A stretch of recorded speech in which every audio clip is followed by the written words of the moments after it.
नमस्कार, मी गणेश आजफल स्वामी कृपा क्रिएशन्स या यूट्यूब चॅनलमध्ये तुम्हा सर्वांचं मनपूर्वक स्वागत करतो.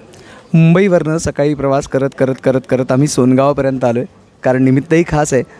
अनेक वर्षांपासूनची माझी मैत्रीण अभिनेत्री श्वेता शिंदे आता निर्मातीसुद्धा आहे, सगळ्यांनाच ठाऊक आहे.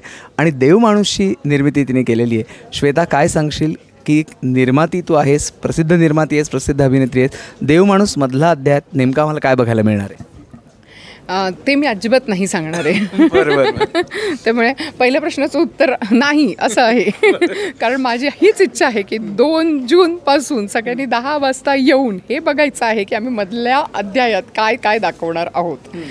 तर पण ऑफकोर्स मधला अध्याय हा आहे आणि ह्याच्यासाठी एक वेगळी मेहनत घेतली गेली आहे आणि मोठी जबाबदारी आहे. कारण पहिले 2 सीझन सुपरहिट गेलेत, त्यामुळे हाही तितकाच सुपरहिट व्हायलाच हवा काहीही करून, अशी इच्छा आहे. त्यामुळे त्याच्यात काय होणार हे प्रेक्षकांनी येऊन बघायचं. बरोबर. पण किरण गायकवाड आपल्या सर्वांचे लाडके अभिनेते, म्हणजे देवमाणूसमधली भूमिका बघितल्यानंतर अनेक प्रेक्षकांनी आम्हाला असा राग येतो तसं सांगितलेलं आहे.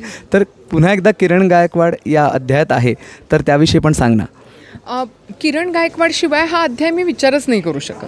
म्हणजे असं ॲक्च्युली जेव्हा मीटिंगमध्ये आम्ही बसलो त्यावेळेला बरेचसे विचार झाले की अरे ह्याला तर फाशी दिली, मग आता कसं करणार आपण. तर आम्हाला तोच हवा होता म्हणून हा मधला अध्याय पण आम्ही केला. आणि त्याच्याशिवाय देवमाणूस मी विचारच नाही करू शकत. आणि सगळ्यात म्हणजे मॅनिफेस्टेशन काय असतं मला माहिती नाही, पण देवमाणूस सीझन 2च्या वेळेला चला हवा येऊ द्यामध्ये त्याचं प्रमोशन करायला मी गेलो आणि त्यावेळेला तो मला म्हणाला होता की मॅम आपण ना खरं देवमाणूस 3 परत चला हवा येऊ द्याला घेऊन येणार बघा तुम्ही. आणि मला आता तर हे येतोय, पण त्याच्यानंतर चला हवा येऊ द्या होणार नव्हतं. But you never know, manifestation is manifestation, कदाचित ते होऊ शकतं. त्यामुळे त्याच्याशिवाय नाही विचार करू शकतो. आणि आजचा जो तुझा लुक आहे, खास ब्लाऊज जो डिझाईन केला आहे, तो आपल्या प्रेक्षकांकरता आणि तो कोणी डिझाईन केला आहे काय ते पण सांग. येस, नक्षी बाय अंजली. तर अंजलीने हा ब्लाऊज डिझाईन केला आहे आणि तिची थॉट प्रोसेस होती, तिची आयडिया होती. कारण मला एवढा विचार करायला वेळच मिळाला नाही. पण मला ह्या गोष्टीचा आनंद झाला की बाकी सगळेजण देवमाणूसबद्दल विचार करतात.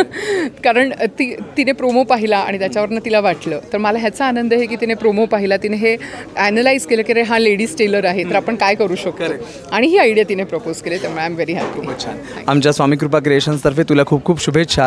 आणि मी तुझा सगळा प्रवास बघितलेला आहे आणि त्यामुळे अभिमान वाटतोय की आज एक नवा अध्याय घेऊन तू आलेली आहेस. आपण प्रेक्षकांना सांगूया की व्हिडिओला लाईक करा, शेअर करा आणि हो, 2 जूनपासून रात्री 10 वाजता झी मराठीवरती देवमाणूसमधला अध्याय नक्की बघा. तू पण सांग. येस, प्लीज प्लीज प्लीज आमच्यावर असंच भरभरून प्रेम करत राहा आणि देवमाणूसमधला अध्याय पाहायला विसरू नका. रोज रात्री 10 वाजता 2 जूनपासून फक्त झी मराठीवर.